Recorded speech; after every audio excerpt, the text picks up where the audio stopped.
What's happening, everybody? Welcome back to the channel and to another WNBA video. We got game 2 of the WNBA Finals to go over, going down Sunday, October 5th. So we're going to break down and analyze that game. We're going to talk about which way that I'm leaning as far as the points and the spread. We'll also go over a player prop that I found in that game that I'm looking at. And then when it's all said and done, make sure you check down there into that pin comment. You'll find a link down there that'll send you over to the Guy Boston Sports website.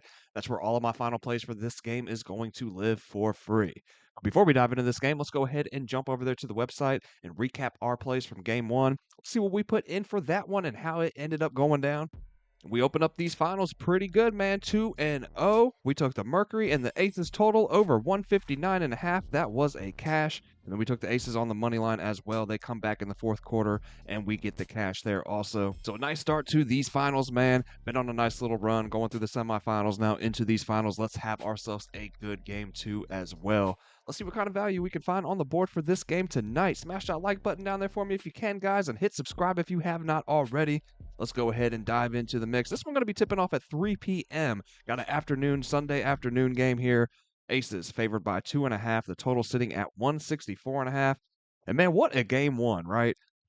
These are those games that I watch and I say to myself, anyone talking down on this league in the manner of talent of the players in this league, well, look, they just simply ain't watching, right? Like, you can knock the officiating, and how it hurts the overall product of the game that we see on the court for sure, right? But any true hooper that watched that game last night is going to tell you that was some really, really good basketball, right? Now, Phoenix held the lead at the half entering into the fourth, but a combo of elite defense down the stretch from Vegas and some unfortunate second half injuries to the Mercury led to the Aces taking control late in the fourth and winning this one by 3. Over the last 5 minutes of play, Vegas was able to hold a Phoenix team that shot 47% from the field and 39% from deep for the whole game to just 4 points over those final 5 minutes. Defense, it was huge in this one, man. And the Aces, they came up big in big moments, right? The battle on the glass was pretty even. The battle in the paint was pretty close. But again, it was defense, right? Defense wins championships, man.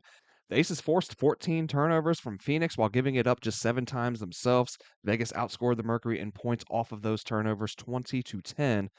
Those injuries for Phoenix, man, it kind of concerns me, right? Now, initially, while this game was going on, watching game one, I'm saying to myself, if the Mercury don't pull this one out, man, I'm smashing them on the money line in game two because they were definitely finding ways to attack these Aces with success throughout the game. They felt like they were in control of the game, really more in control of the game for the majority of the contest. But then Alyssa Smith, inadvertently falls into Sammy Whitcomb's leg, hitting her knee, and it looked like a pretty nasty hyperextension, man. She hops off the court. I don't think she's coming back. But she does end up returning for Phoenix. But man, she did not look 100 after that, or even close to it. You could see that she was favoring that leg, moving, just gingerly, man, more reserved, more cautious. So, as if not to aggravate it more, even. So, yeah, man, I'm concerned about her status and effectiveness here coming into game two. And then AT as well, late in the fourth quarter, appeared to injure her left hand, but obviously she's a warrior, right? Easily the strongest and toughest in the entirety of the WNBA. She stayed in. And I wouldn't expect her to miss game two either for whatever reason. Again, though, man, with any injuries you have, you got to wonder about how it's going to affect the player's overall efficiency moving on to the next game. So we got to keep those things in mind in regards to Phoenix, but also looking at the Aces. Chelsea Gray has been battling through an ankle injury, and Jackie Young suffered through some kind of bad leg cramping as well that had her sidelined for portions of game one. So calling the side in this one, it feels a little more difficult now than before because of health, right? But I do feel like Vegas is in a better spot health-wise coming into this one. They also got much more production outside of their stars than that of the Mercury in game one.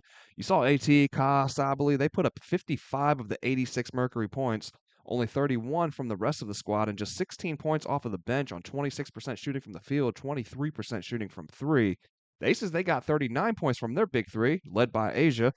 But like mentioned before, man, both Young and Gray were battling through pain here, and really, contributed to that lower point total, that 39 points between those three. 50 points from the rest of the Vegas team, 41 from the bench, who shot a lights out 50% from beyond the arc, 54% overall from the field. Big gains from Dana Evans and Joel Lloyd in this one.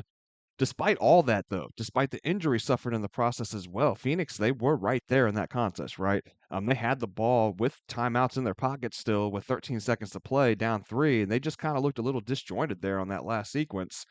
Vegas locked up defensively, and that was that, right? But man, they were there, 3-point game, right? Despite all the adversity. So, with all that said, I think I stay with my initial feeling here and lean towards the Mercury here on the side. But I definitely want to hear what's up with both Sammy and Thomas, man, before I lock anything in that regard. Regardless, though, I like the total here because, yeah, man, that line opened up pretty low for game one at just 159.5, and they obviously flew up and over that mark, landing at 175.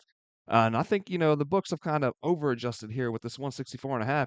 If you watch the pace as that game wound down in game one, the physicality as well, how it increased. Everything slowed down. Defensive intensity picked up to another level. I think we see that trickle into game two here, man, and we get a slower, lower scoring defensive game, another physical game, I'm sure, as well. So yeah, I'm going to be looking towards a under here in this one. Then we'll jump over here to Outlier. I'm looking at Satu Sabali of the Mercury. Her points over 17.5. That's sitting at minus 115 over here at DraftKings right now.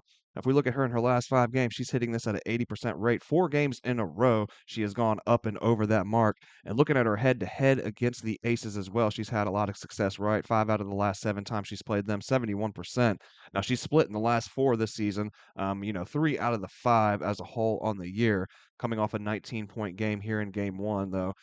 If you look over here at Vegas as far as points and, defending points allowed, sitting at 7th overall against that forward position, it does drop down to just 10th. So I do like looking at that here for Satu. I also like looking at her three-pointers. This one is definitely more juice, but rightfully so, man. Once we start diving into it, you can see it over here. Three-pointers made over 1.5 at minus 144. If we look at her on the whole for the season, hitting at a 55% rate, that's 26 out of the 47 games this season she has gone up and over that mark. But if we break it down, look at her in her last 5, hitting at an 80% rate, 4 out of the last 5 games, and we can just kind of keep pushing it back as she's been hitting at a pretty consistent rate, right? 8 out of the last 10. We can even look at the last 20. She's hitting 13 out of the last 20 games, 65% hit rate. Right, so we like to see that. And head to head, she has had some success against this team, right?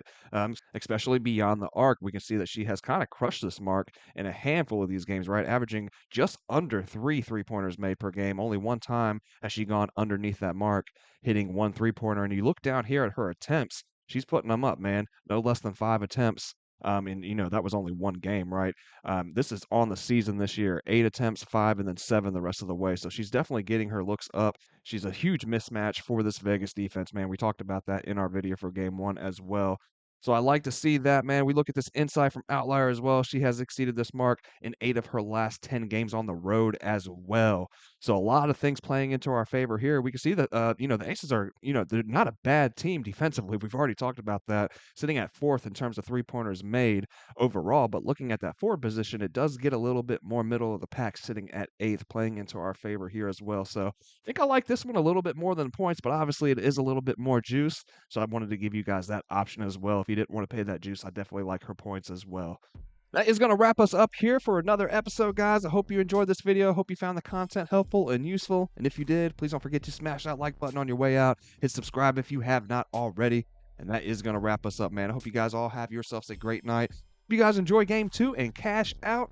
And I'll see you back for game 3.